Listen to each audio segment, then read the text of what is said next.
Welcome back to SGE TV. I am Shamar Clifton, class of 2019, here with Brianna Brown, class of 2019. That's right. And we know what you all are thinking. This again?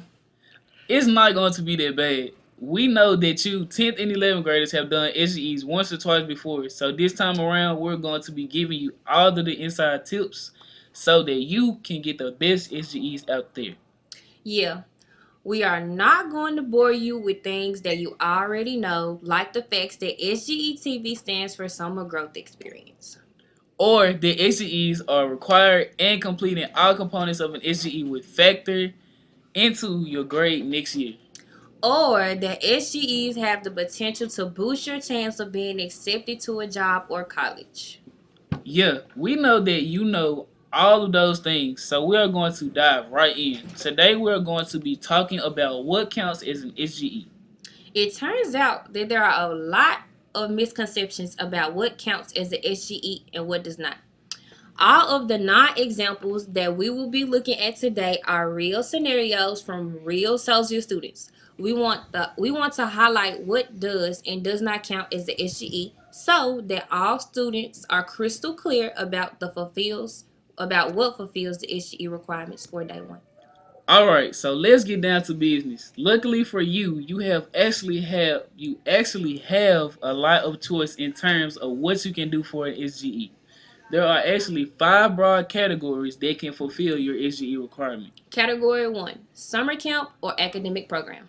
Alright y'all, I want you to be very clear about this first category. The summer camp or academic program that you participate in needs to be 5 days in a row or longer in order for it to count as your SGE. That's right, Shamar. So as long as your camp or program is 5 days in a row or longer, it will fulfill your SGE.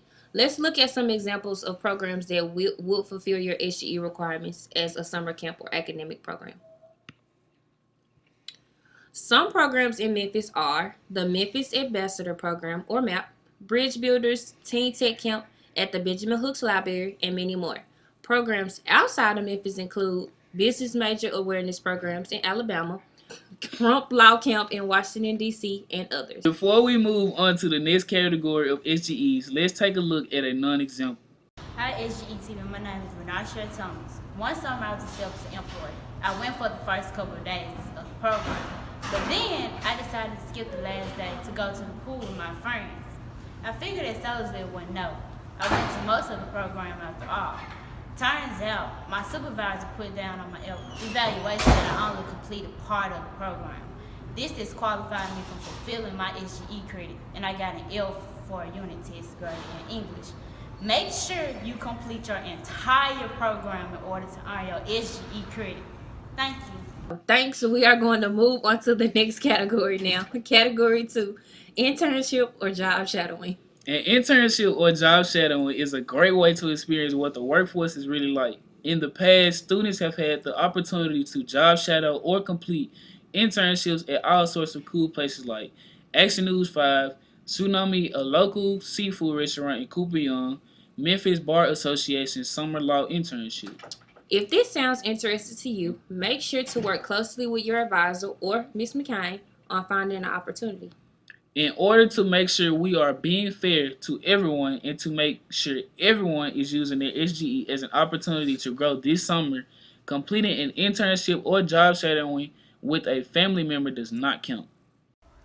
Hey SGE TV, one summer I decided to work with my dad for my SGE because during advisory I chose not to apply to any SGEs. So during the summer I worked with my dad, and when I got back to school, I didn't think the teachers would pay attention to it because I was still working, but they said that I needed to work at a job that had a tax ID code. So with me working for my dad, it didn't really count. So I ended up getting an F for my English and SGE grade. Now we are going to talk about our third category that fulfill your SGE.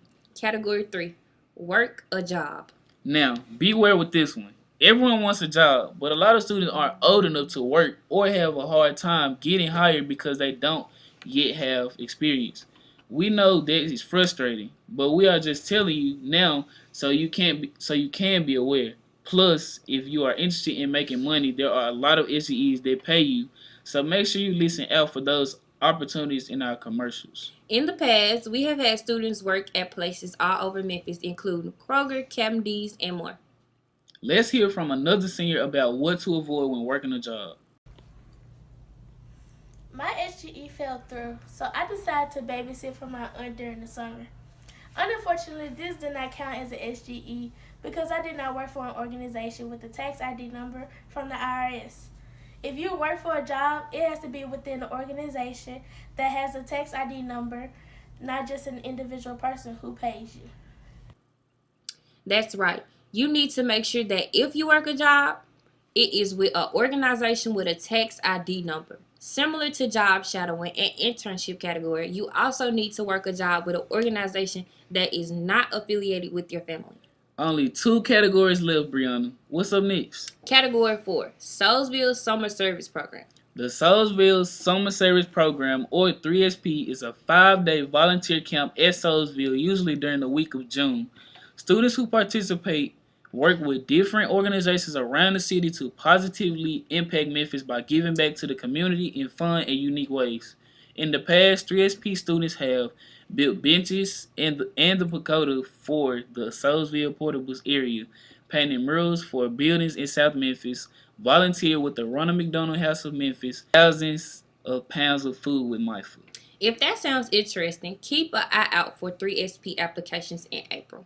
Alright, time to talk about our last category. Category 5, Volunteering 35 hours of community service. Volunteering is a great SGE option. Unlike the other options, you must volunteer for a total of 35 hours in order for this SGE to count. Also, you must volunteer with a registered 501c3 nonprofit. In the past, students have volunteered at cool places like the Memphis Zoo, the Pink Palace, the Kroc Center, and many more. One summer, I decided to volunteer. I didn't pick a specific place though. I just decided to help out around the house with my family members. For example, I helped my grandfather set up his wedding, but when I got back to school in the fall, my SGE didn't count and I needed to volunteer at a 501c3 organization. If I had planned ahead with my advisory and been accepted to a volunteer position, I would have earned a good grade for my SGE. Thanks. That about wraps it up for today's episode of SGE TV. We want to thank all of our guests for sharing those SGE mix-ups with us. We want you to have the best SGE ever, so we wanted to clear up all of those questions today. Thanks for watching.